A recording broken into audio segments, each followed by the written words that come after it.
Hi everybody, this is Dawn with Painted Willow Art. We're going to do a paint along video today, but I got to show you something first. True confessions. I'm out in my studio and you should see this. This is a disaster. So real quick view of my studio. There's Christmas on the floor still. It's what, 3 weeks after Christmas? There's Christmas bins in the middle of the studio still. I don't know what's going on over in this corner. It's kind of a disaster. So yeah, I should really be cleaning that up. But you know what? We're gonna paint instead. So I'll be back in just a minute. So I'm back. I did not clean up the studio. We're gonna paint instead because that's much more fun. Today, we're gonna do a whimsical little fox. I have been watching the views climb steadily on my whimsical little bird video, and it has surprised me that so many people have liked that. So we're gonna do a fox today, kind of in that same vein. It's gonna be real whimsical. I'm gonna show you how to break down the drawing. The inspiration for this is kind of funny. We got a game camera to put on our back fence. Our backyard backs up to a ditch bank, and it's quite a big ditch, and so it's kind of wild back there. We're a little bit ruralish where I am. The edge of the desert's not too far from us, so I've always been curious about what wanders around back there that I don't see. I know we have wild rabbits. They come into the yard, the ducks, birds, squirrels, raccoons, that kind of thing. So we put the game camera up out there a couple of weeks ago, and when I pulled the card out last week to look at the pictures that were on it, we have foxes on our ditch bank every single night, which just absolutely thrills me. So today we're going to paint us a whimsical little fox. So let me reorient the camera down and I will show you the supplies that we're going to need. Okay, for our little fox, we are going to start with maybe some fluid acrylics. I'm not sure yet, so I'm going to set those off to the side, and I'll tell you why I'm not sure yet on those here in just a minute. Hopefully we can see everything here. So I have got my Josie Lewis watercolor set. I'm using this set in particular because I want my fox to be kind of this burgundy color. You can choose whatever colors you want for your fox. Because this is going to be whimsical, it doesn't have to be brown or reddish brown. Your fox could be purple, it could be orange. Whimsical means anything goes, so you choose the color you want for your fox. I have got a couple of pens that we're going to use to do some embellishments later. So I've got a black Posca paint pen with an ultra fine tip. It's a 0.07. I love the Posca paint pens. You could use a Sharpie if you wanted to. I've had a couple people ask me about the archival nature of Sharpies. There isn't archival nature. Sharpies are alcohol based. So essentially what that means is that if you're using them on a drawing, over time, they're going to degrade your paper. It's not something that's going to happen tomorrow or next week, but anything done with Sharpies is probably not going to last for 100 years. For the kind of paintings and drawings we're doing here, and when I just do stuff for myself, I love my Sharpies. So I do use those all the time. I don't use them when I'm making art that I'm going to sell because they are not archival. So if you're wanting something that's not alcohol based, the Pigma Micron pens work really, really well, and you can get them in a variety of tip sizes and shapes as well. These are also waterproof, which is nice. You can draw with them first and then paint over the top of them. You cannot do that with a paint pen. Sometimes you can, sometimes you can't with the Sharpies.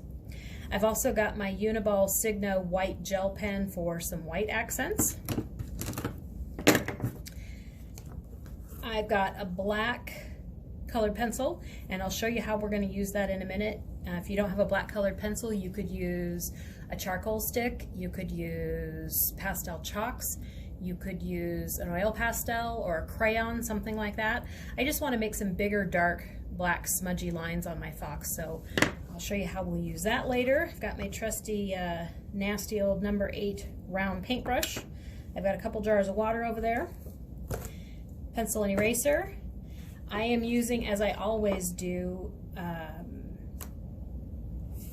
Strathmore 400 acrylic paper.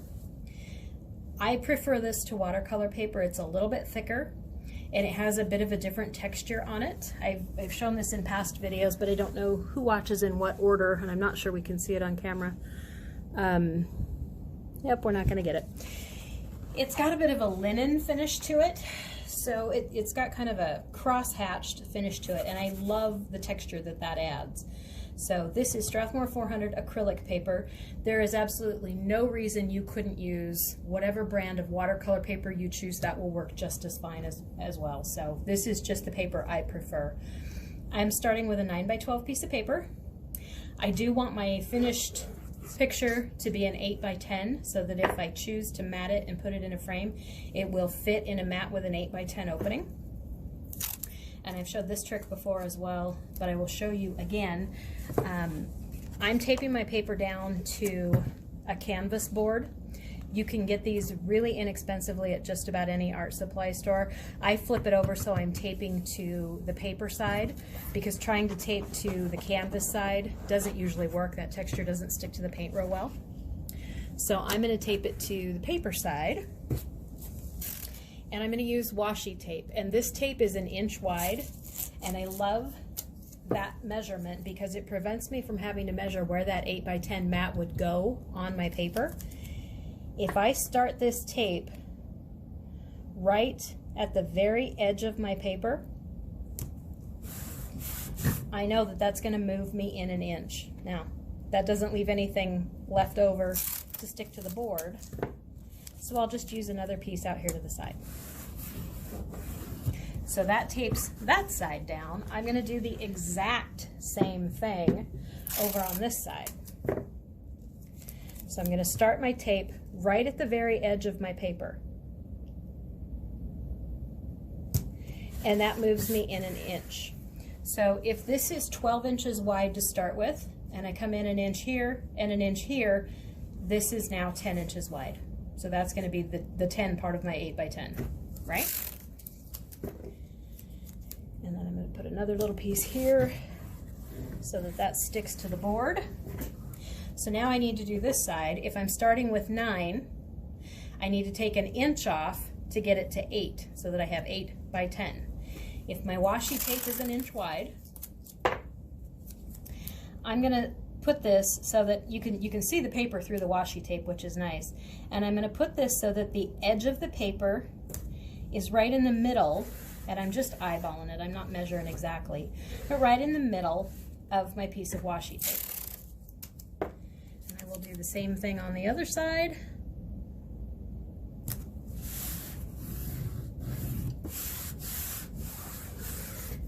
And so now, without having to do any measurements, I've come in to 10 by 8.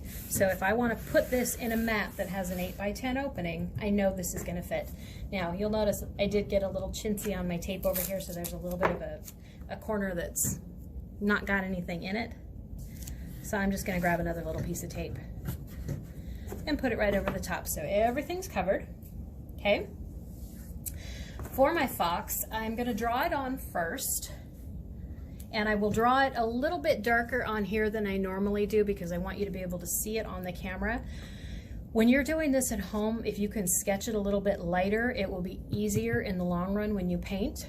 I am going to go over mine with an eraser, and we'll talk about that when I get to that point, because watercolor being transparent, if you draw on here, even with a pencil, you're going to see those pencil lines through the paint potentially. More so on lighter colors like yellows and pinks and light oranges, less so on darker colors, but watercolor is semi-transparent, so you're going to see those lines through at some point, and once you've painted over a pencil line, you cannot erase it. So I'm going to draw a little bit darker, and then I will erase it a little bit before I paint, so we just have light lines left. If you want to sketch real lightly on your end, sketching lighter will help you in the long run. So this little fox we're going to make is going to be lying down with his tail kind of curled around and over his nose. So I'm going to start just a little bit above the midpoint in my paper. And I'm going to make a circle that's, I don't know, maybe half the size of a dime.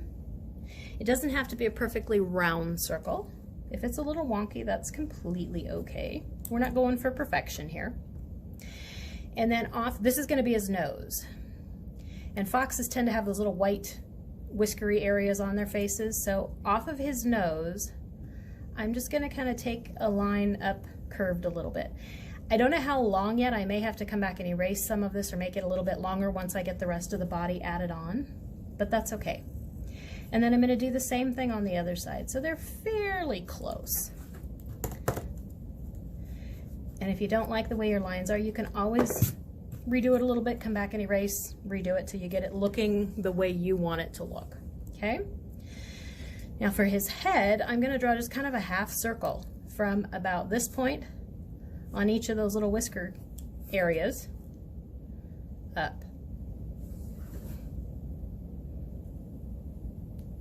And I don't want it to go way far up because I don't want him to have a giant head, right? And then I'm just going to put two little triangles on the top for his ears. And I'm just rounding off the tip of the triangle a little bit. So that's essentially my fox's head. Now I want his tail to come out around this way and across. So that's what's going to make him look like he's laying down. So what I'm going to do, about where this little whisker spot ends, I'm going to come down like right to the bottom of his nose, somewhere in that range. And I'm going to kind of bring this up at a little bit of an angle so it goes through his nose and then comes down and kind of up to a point. This is going to be the point of his tail. Now, we'll come back and erase the part of the nose that's below the line. And then I'm going to come start up here just a little bit off of his ear, like 2/3 of the way between his ear and the whisker spot. And I'm just going to bring a line out and around. And as I get towards this direction, I'm going to start bringing it up towards that curl until they meet right at the end. So this is his tail. And then I'm just going to put a few little lines at the edge of his whiskers to kind of define where those are. And with that, we get the appearance of a little fox laying down, right? If you want to, at this point, kind of take a look at your overall drawing. If his head's looking too big, you might want to erase that and come back and make it a little shorter. If his ears don't look big enough, you might want to go back and just kind of draw around them a little bit, make them a little bit bigger, and then go in and erase your original lines. So at this stage of the game, you can kind of play with it a little bit if your proportions don't look the way you want them to. Now, I am not going to say if your proportions don't look right, because we're doing whimsical. And when you're doing whimsical things, sometimes exaggerating proportions adds to the cuteness factor. So for instance, if you're doing a giraffe, maybe if you make his neck a little bit longer than it normally would be. With this little fox, his tail is probably a little bit bigger than it would normally be. Looking at mine, I don't like how straight this line is for his tail. So I'm just going to come back in and kind of modify this a little bit to give it a little more of a curve. And then I'm going to go back and erase the other lines that I started with, just so it's not quite as straight as it was. There. I'm happier with that. Now, if you decide you want your whisker area to be a little bit bigger, certainly you could go back in and make those lines go up a little further. So just kind of take a minute, play around with your proportions. There is no absolute right or wrong in any of this. This is not intended to look like a realistic fox. So if his ears are a little too big or his head's a little too big or whatever, it's perfectly fine. But with that, you can see we've got us the appearance of a fox laying down.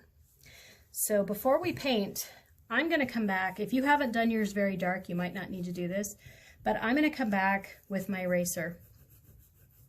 and just kind of lightly go over those lines. I want them to be very, very, very faint because I don't want to see them through my paint if I can help it.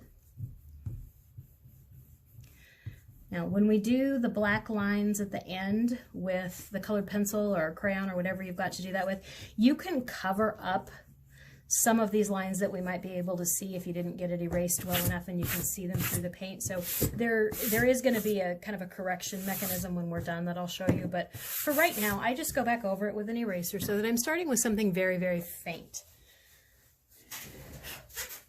So now we're going to start painting. And when we paint this, we're going to paint his head, its ears, and this tail. We're not going to paint his nose for starters because we're going to come back with a darker color to do that. And we're not going to paint this whisker area. We're going to leave that white. So when you're painting around the whisker area, you're going to kind of zigzag your paint over here so that you get that jagged whiskery look. You get to decide what color you want your fox to be. I'm going to do mine this kind of maroony magenta color. I don't think I'm going to put water on the fox first. I think that just by getting my paint wet and coming straight off the pan is probably going to work just fine. If you want to get yours wet first and use a really watered down paint so you're not getting a very dark color to start with, that's perfectly fine. You know, I usually tell people before you sit down to do something like this, play with your paints a little bit so that you have an idea how dark these colors are coming straight out of the pan or straight out of the tube, whatever you're using. I have a pretty good idea what this maroon's going to do. So I've just got it good and wet, got a good bit on my brush, and I'm just going to come in and start dragging it around. I do not care if it's even, because again, that kind of thing is going to add to the whimsical nature of this. I am trying to make sure I'm keeping my edges wet so that I don't end up with lines. Come back with a little more paint and just drag this around. You might do the ears a little bit lighter than everything else so we can come back and put some darker shadows in there. If your paint goes on too dark, like this ear is a little darker than that one, you can clean your brush off, wipe it off on the edge of your jar so it's not sopping wet, and just come back and drag over it and drag some of that paint down out of the way.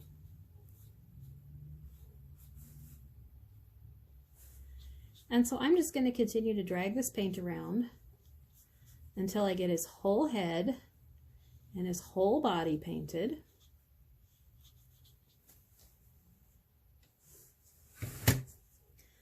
And I'm just going to come all the way down around.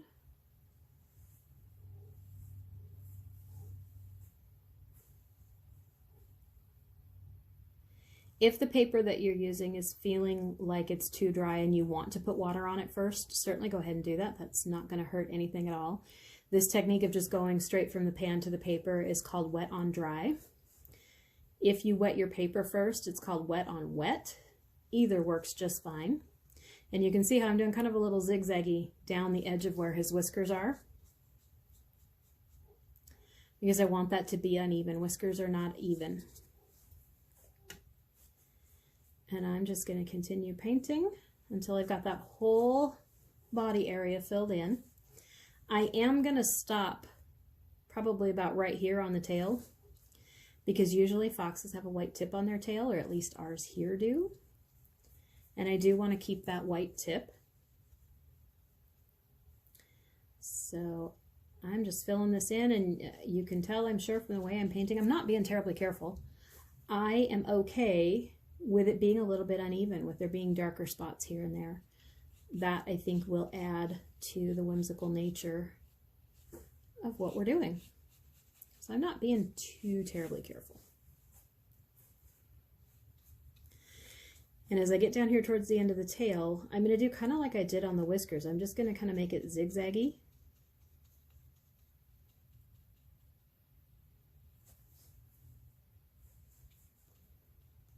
And just finish filling it in. If you do happen to get a dry edge, with your brush wet, with a little bit of paint on it, you can kind of just scrub back and forth on that edge, and it should soften it up. Most paints will do that fairly easily. However, sometimes less expensive paints like student grade paints might not re-wet real well, or if your paint is a dye-based paint. These are pigment-based, which means there's a powder crushed up in it that provides the color. And that powder is suspended in a binder, and when you put water on it, it liquefies into a liquid paint. A dye-based paint uses dye like, think of like India ink. Those often stain the paper, so it's a little harder to re-wet those edges. So there's my little fox body for right now. I'm going to go dry this with the blow dryer. So pause your video here, go do the same thing, and then we'll come back and work on finishing it, okay? Okay, my little foxy fox is good and dry. The reason I wanted you to dry it first is because we need to come back and add some darker spots in the ears, and we need to do a little darker on the nose as well. If the body were still wet, when I go in and put dark on this nose, for instance, it would bleed into the head and the tail, and I don't want that. I want the nose to stay put. And the same thing with the ears. When I add some darker up here, I want that darker to stay put instead of bleeding into the rest of it. Now, that's just the way I prefer to do it. If you want this to be a little abstract whimsical and you don't care if those colors bleed, then you could do it wet. Sometimes it's fun to play around with those different kinds of techniques to see what your paints do and how they respond. So I just went in, I'm picking up this same maroon burgundy color again, and I'm just coming back and darkening in the middle of this ear. And I'm going to do the same thing over here. And making sure my edges down here at the bottom are not perfectly straight, because they have hair there, fur, and it's not going to be perfectly straight. And then for the nose, I think in my case, I'm just going to use that same burgundy, really concentrated. It's going to be darker.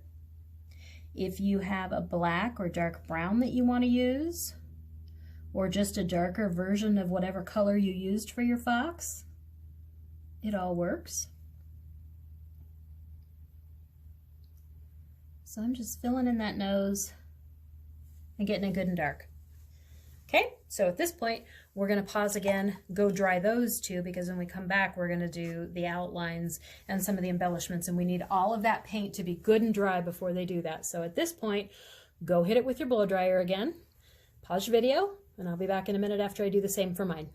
Okay, my little fox is all dry, and I think I've actually changed my mind how I'm going to do this a little bit now that I see it on the paper. I had originally thought I might do some of the blacking in with a black paint pen or a Pigma Micron or Sharpie, something like that. But I think now that I see it, I'm just going to go with a black colored pencil. So if you have a black colored pencil or a charcoal pencil or a pastel pencil, something like that, you could try that if you want. If all you've got is markers, it's going to work just fine with markers too. So you can choose which you're going to use. And essentially at this point, all we're going to do is kind of outline him a bit. But because I'm wanting him to be whimsical, I'm not going to do a real strict outline right at the edges and make it real sharp and defined. I'm going to kind of like sketch with it a little bit and let those lines be a little bit imperfect. Now this is where I was talking earlier that if you have pencil lines that you can see through, because we're doing this kind of rough and sketchy, you've got some leeway to cover up those pencil lines. So we're just going to go all the way around the fox with kind of sketchy, uneven lines. I love this because this takes the perfection issue out of it. It's supposed to be sketchy. Think like fur. You know, when an animal lays down, the fur kind of sticks up here and there. So you can even do that. Come back and make some of that fur stick up. It's not perfectly even, right? And we're going to do that same thing all the way up to the curl of the tail. And then we're going to do that same thing on the line right here. Down to the curl of the tail. Where this unevenness is here on the tail, we're going to do the same thing there. So come in with your pencil and just kind of make almost scribbles back and forth right at the edge of where your paint is for the tail. That gives us a little bit of a defined line for the tail. I'm going to do the same thing around the ears, just kind of a little sketchy, and some black lines here and there at the bottom of the ears. Mimics hair going up in there, right? I'm going to do around its little nose the same way. And we're going to do the same thing for the whisker area. Kind of sketchy up on that line. And just like we did for the tail, little zigzaggies at the edge there.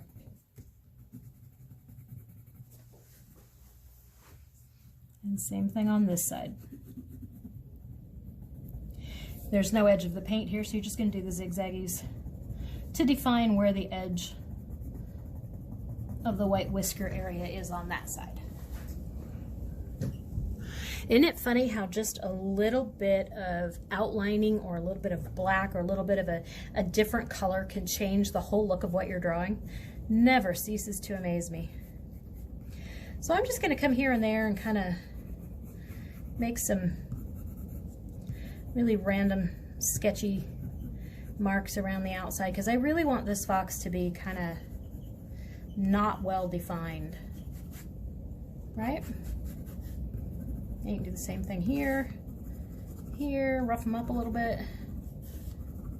You can say I'm really kind of going outside what the normal lines are. I don't want it to be perfect. Now we need to give it some eyes, so I'm going to come in and just put two little like partial circles right in here for the eyes. So now we have us a full-fledged fox. Now we get to do some embellishing. And we're going to do this a lot like we did on my birds video, in that we're going to draw things on this fox. Doodles, things like that. You can do whatever you would like. I'm going to do some little trees over here on my fox because I like to think of this little fox living in the forest. Now, if it's the fox on my ditch bank, there aren't any trees on the ditch bank, but I like to think of this little fox in the wild. So you could do it with your pens if you want to, or you could continue to use the pencil. And I think in this case, I'm just going to continue to use my pencil.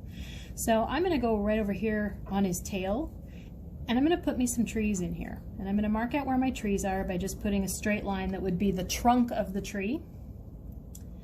Maybe I'm going to do this big tree first before I decide where my others are going to go.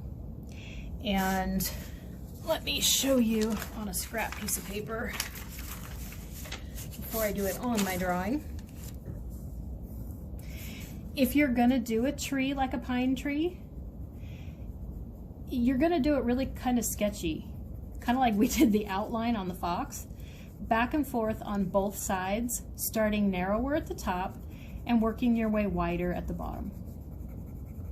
There's really no strict structure to it. I'm just kind of sketching back and forth, and you can see how it looks like a tree by the time you get to the bottom.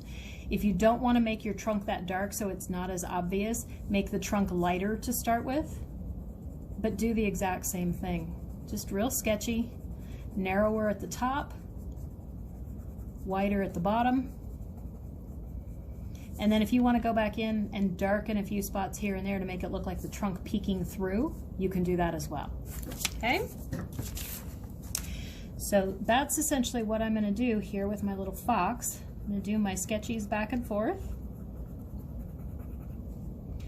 Narrower at the top, wider at the bottom, but no symmetrical, consistent shape to it, because trees are not symmetrical and consistent. You ever go by a Christmas tree and one side's thicker and wider than the other? That's the way they are out in the wild. So there's one tree. I think I'm going to put another little one right over here. So I'm going to do the same thing. I'm just not going to make this one quite as tall, but I'm going to do it the exact same way. Starting narrower at the top, wider out to the bottom, and you can see it's going to overlap this tree, and that's perfectly fine.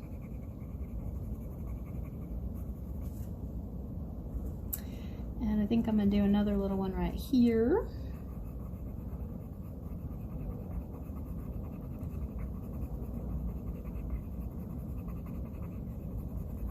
And certainly if you're going to do trees or something like this and you've not done them before, practice it on another piece of paper before you do it on your drawing or on your painting.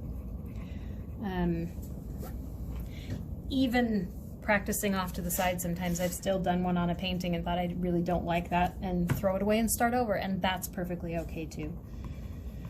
But if you've not done trees like this before and you want to practice, get you just a little piece of scrap paper, practice off on the side before you do it on your painting. So there we've got some trees for my little fox. I think I might come do another little one right over here.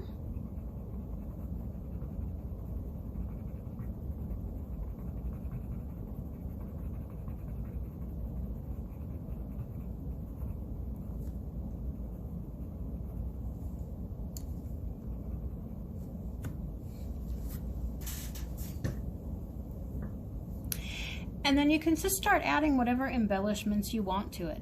I think I might come up over here and just do like a curlicue off to the side. Like it's got maybe some curly little hairs there. Maybe one down here. Might put just a few little marks up there. A few little marks there. None of these marks are complicated. They're basic shapes, basic lines, and when you get just, you know, one or two on there, they might look kind of, I don't know, weird. But the more you get on there, even though they might not all go together, they start to form a cohesive unit on what it is that you're drawing. So I'm just going to continue by putting some other weird little shapes on there. I'm going to go sharpen my pencil real quick first. So I'm probably going to speed the video up through this part, but you'll still be able to see what I'm doing. If you're at a loss for what to do on yours, it's often a good idea to look at something like Pinterest. I do caution you when you're looking at Pinterest to not expect to get the exact same results as what you see on Pinterest, because everything there is very carefully curated and perfected to a point that it's almost not natural. So don't expect the exact same results when you're looking at Pinterest, but certainly it's a good place to get an idea what types of things catch your eye. If it's flowers that catch your eye, you can put some little flowers all over your fox. No reason you couldn't do that. If it's geometric shapes and patterns, you know, you could certainly put some squares and triangles and circles overlapping. Nothing wrong with that. Whimsical means there are no rules. So, so if you're not sure what to draw on your fox, pause the video here or come back to it later. Go take a look around through Pinterest or, you know, even Google doodle designs and see what grabs you and use those for inspiration as far as what to put on your fox. Okay, so I'm gonna go sharpen my pencil and I'm gonna come back, and like I said, I will probably speed the video up through this next part, but you'll still be able to see what I'm doing. If you need to go find some inspiration for your doodles that are gonna go on your fox, certainly come back to this after you go take a look through Pinterest or Google, okay?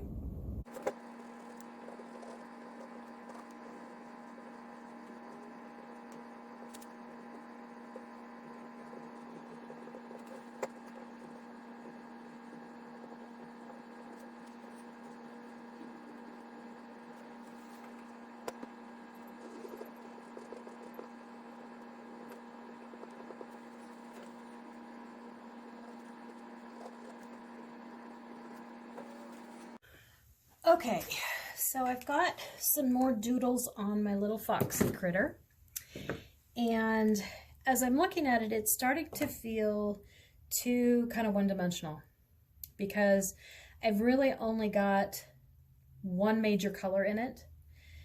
The white and the black are neutral colors, so I'm going to come back in with my white pen and just add some highlights here and there. I might actually go over some of these flowers that I had originally done in black with the white, just to kind of make them stand out a little bit more. And it's just going to add a little bit of depth and dimension to what you're doing.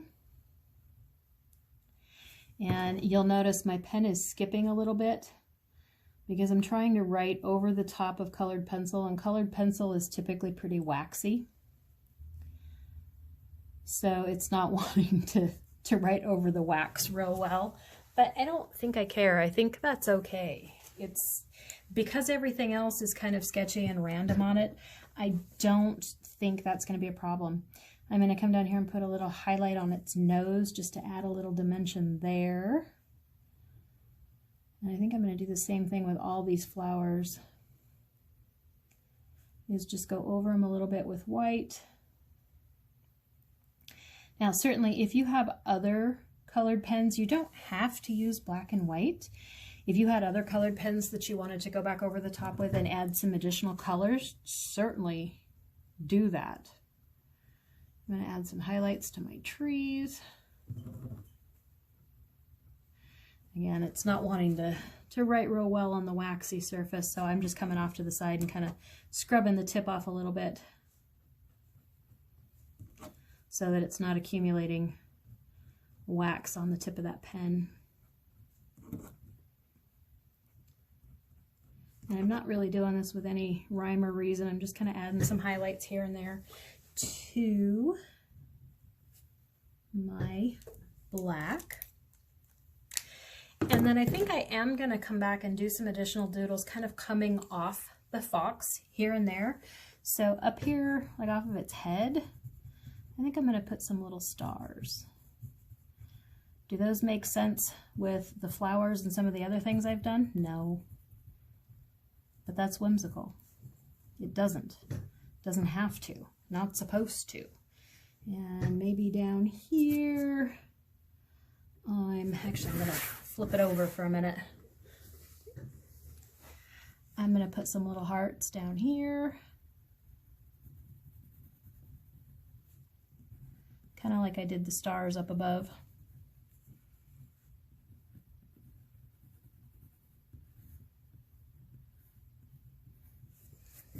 So you've got some little hearts there. That's kind of a good reminder too. When you're drawing or painting, you don't have to leave your paper set in one direction. If it makes sense to turn it, to draw what you're drawing or painting what you're painting, turn your paper. There's no need to keep it facing the same direction and make it hard on yourself. And maybe I'm going to do a little moon with this one.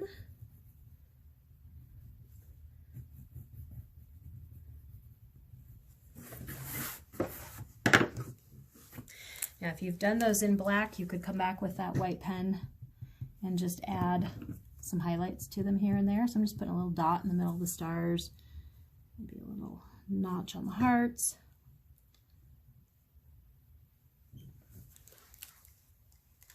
So you can continue adding doodles and doodles and doodles and lines and shapes until you're happy with what this looks like.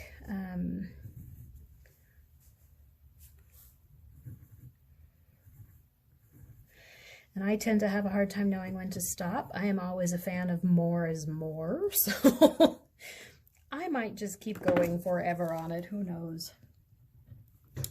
But I think I am going to stop here for right now. There we go. And we're going to add some splatters to it because I do want to bring a little bit more color into this, so I've not got just the one color. Now, there's certainly nothing wrong with one color and the monochromatic look, but for the idea of whimsical, it's often very colorful with more than one color. So I'm going to clean my brush off and I'm going to look at my palette and decide what colors I want to use to splatter some more paint on here. And I think I'm going to use this really bright pink. And I think I'm going to use this, light blue. So for both of those, I'm just going to put a good bit of water in each of those pans. Let those paints get re-wetting. And I'm going to use a bunch of water, so it's really, really inky and thin Let's see if I get this both on camera. Really inky and thin. I'm going to stir it up pretty good so there's a lot of pigment in it. My brush is really loaded. So I'm going to hold it over my drawing and I'm gently going to tap the brush. Now, if you want to try this on a separate piece of paper before you do it on your painting, much like with, doing the doodles, it's a good idea to do that so you can get a feel for how hard you have to tap this brush, because I would hate for you to tap it really hard and have one big splotch right in the middle. So it's often a good idea, if you haven't done this before and aren't sure of the thickness of your paints, to do it on a separate piece of paper before you do it on your drawing or your painting. But essentially we're just going to kind of tap here and there and let these color splatters all over our fox. Okay, and then I'm going to clean my brush off and I'm going to do the exact same thing with the blue. So I'm going to water it down real good, get it really inky consistency, stir it around, get a lot of pigment, load my brush up, and do the same thing. I'm just going to drop splops of it here and there, all over the place. So there we go. We got a little foxy fox with splops of color. Now, I originally, at the beginning of the video, I showed you that I might use the liquid acrylics or fluid acrylics, the pink and blue colors that I used here. I was trying to decide if I wanted them to be really, really, really bright or if I wanted them to look more like the watercolor texture. And I wasn't really sure which I was going to like until I actually got my painting done. So there is nothing wrong with going into what you're making with one idea and changing it partway through. I decided after seeing what my fox turned out like that these were probably going to be a little too bright and I didn't want too much contrast. So rather than use those, I chose to use my watercolors. If I had used those, I would do it the exact same way. Pour a little bit of them out onto like a paper plate or something. Because they're fluid, they're a lot thinner than normal acrylics anyway. In fact, let's do this just so you can see it. You can see how liquid that is. Normal acrylic paints are a lot thicker than that. Even with as thin as that is, I would do what I did with the watercolors. I would take my brush and get it wet in there and a little inkier still. So water it down just a little bit more so it's good and thin. And then do essentially the same thing. I just dropped my paint bottle in that paint. But then do essentially the same thing. Just tap it over it where you want it to be. Now I used two colors. I used the pink and the blue, which actually ended up giving me three colors because there's some spots here and there where the blue and the pink mix together to make purple. So I've got some little purple blobs here and there. If you want to use another color still, you certainly can. I maybe want to use a little bit of yellow. So I'm going to do the same thing I did before with my yellow in my palette. I'm just getting it really wet, stirring it around good to get a good bit of pigment. Inky consistency, load my brush, and just tap it around. You may have seen other videos where people use like a toothbrush and they run their thumb over the toothbrush. That method works. I hate that method though because it's really, really messy. Particularly with watercolor, this is a much more controlled method so you can make sure you're getting your splotches where you want them. The toothbrush can work well with acrylic paint, but for watercolor, I really hate it because it just goes everywhere. So I prefer this tapping method. So I think we're going to call it good for today right there. I think I've got all of that on there that I want. When you're doing yours, obviously you get to decide where you're going to stop. If you like a more minimalist look, maybe you don't do quite as many doodles. If you like a busier look, which I do, then maybe you do more doodles. You get to decide where you're going to stop. If you decide you don't want the paint splotches on it, you don't have to do that. I just happen to be a fan of blobby paint splotches. So my whole goal with this is just to kind of give you a jumping off point. I showed you how to kind of make this little fox using some fairly basic shapes. It wasn't anything terribly complicated to draw, hopefully, for most everybody. But these are really intended to be just kind of a jumping off spot. You can practice it like this if you want to, but then certainly try it again on your own and do some different things to it. Try using different colors. There's no reason you couldn't have used multiple colors in the body. And might have been kind of cool to like start with a pink over here and then fade it to a blue into a purple. You could have kind of a rainbow fox. That would be cute. So all kinds of ideas you can do this with. If you've got metallic watercolors and black paper, little foxy might be cute with metallic watercolors on black paper. So there's all kinds of different options. And like a number of my other projects, you don't have to do this with watercolor. You could certainly draw this little fox and do the whole thing with colored pencils, or with markers, or with paint pens, or with acrylic paints. You can really use any medium you like. I happen to prefer watercolors. I think they're easy to get started with if you're not trying to be really strictly controlling with them, which we're not in this, but you could really do, you could do it with crayons. So